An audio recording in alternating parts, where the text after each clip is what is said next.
We got history. Got me feeling the nostalgia when you look at me. Thinking about what could've happened or what could've been. Finally your face, I know it, that a sight to see. Take my time, then take your clothes out one more time, maybe. Assalamualaikum warahmatullahi wabarakatuh. Apa kabarnya semua? Kembali lagi di channel YouTube saya, Aisyah Chaniago. Sebelum tonton video ini, silahkan like, subscribe, dan komen ya, karena subscribe itu gratis. Adapun yang menjadi materi pelajaran kita hari ini adalah tentang posting jurnal umum ke buku besar. Jadi di sini kita akan membahas apa itu buku besar. Apa ya? Ada yang tahu? Buku besar itu adalah kumpulan dari akun-akun yang sejenis yang saling berhubungan dan merupakan satu kesatuan.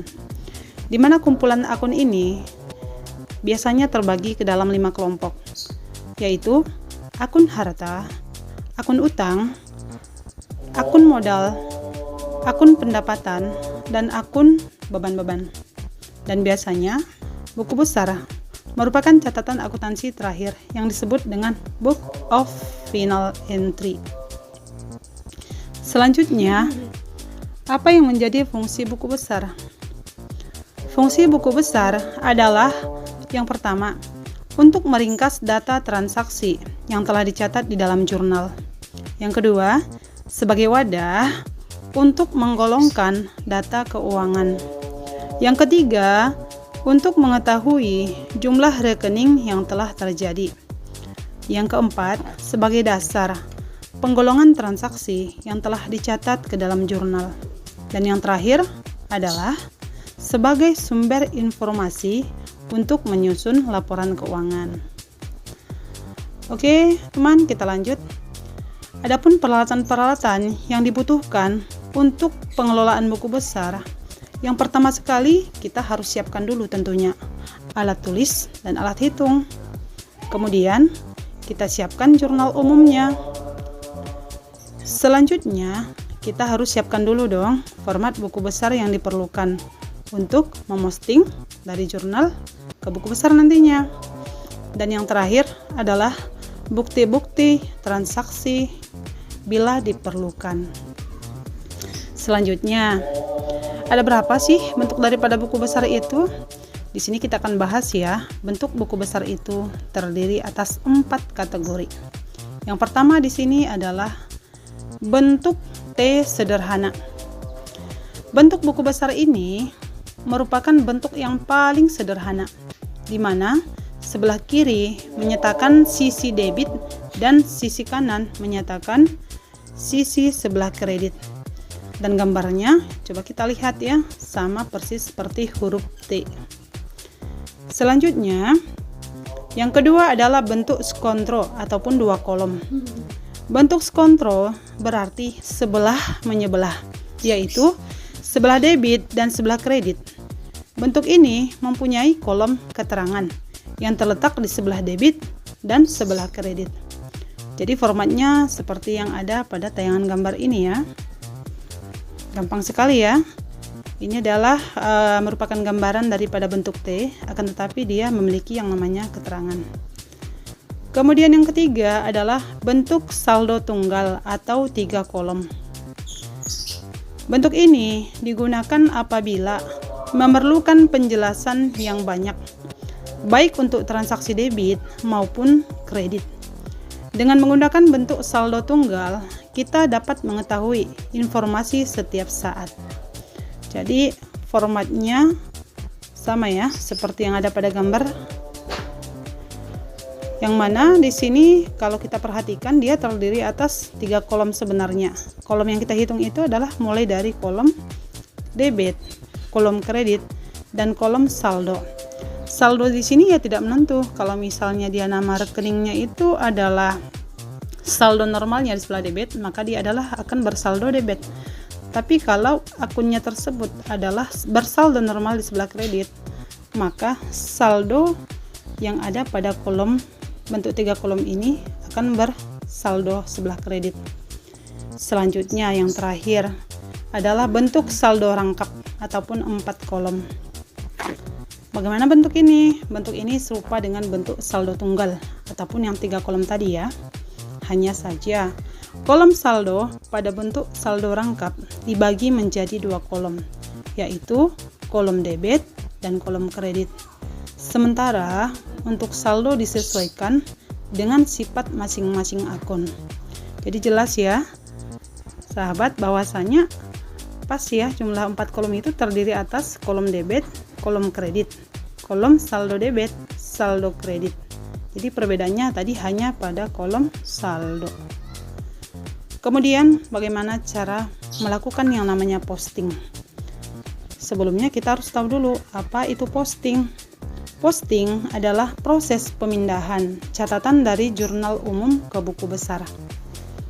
Setelah pencatatan transaksi pertama di dalam jurnal, langkah selanjutnya adalah melakukan pencatatan akuntansi terakhir dengan cara yang pertama, memindahkan kolom debit jurnal ke buku besar sebelah debit, dan yang kedua, memindahkan kolom kredit jurnal ke buku besar sebelah kredit. Kemudian bagaimana sih cara posting? Cara memposting itu ada 4 ya. Yang pertama sekali adalah tanggal jurnal dipindahkan pada kolom tanggal buku besar. Yang kedua, halaman jurnal dipindahkan pada kolom referensi buku besar dengan menuliskan JU. JU itu adalah singkatan daripada jurnal umum. Misalnya ya, JU.1.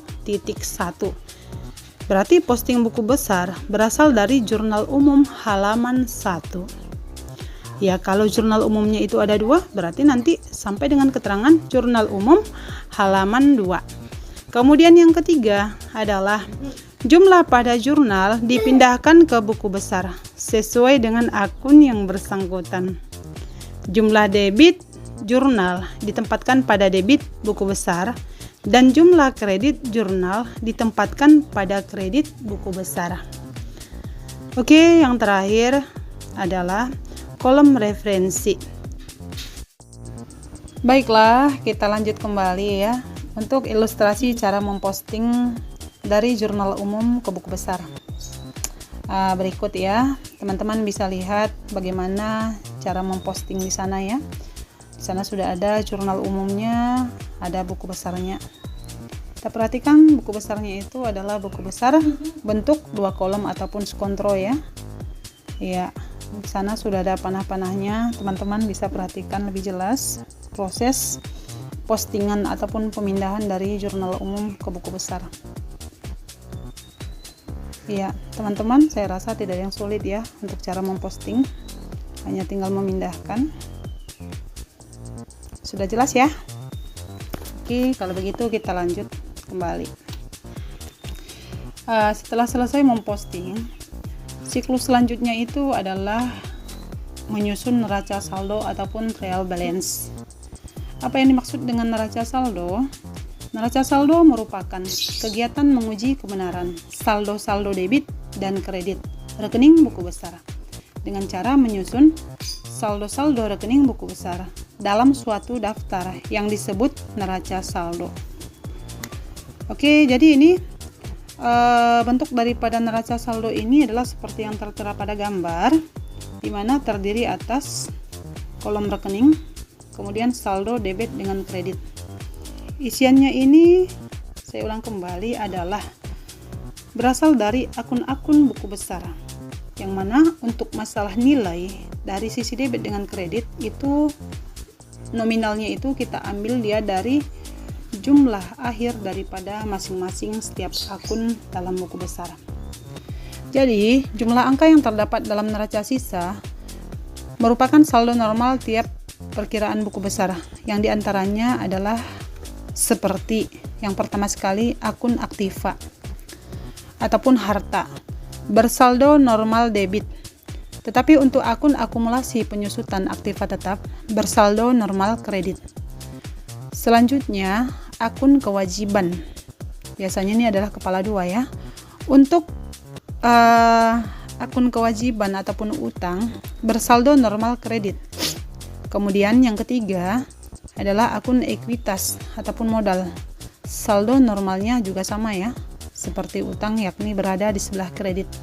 Tetapi untuk akun privé, saldo normal berada di sebelah debit.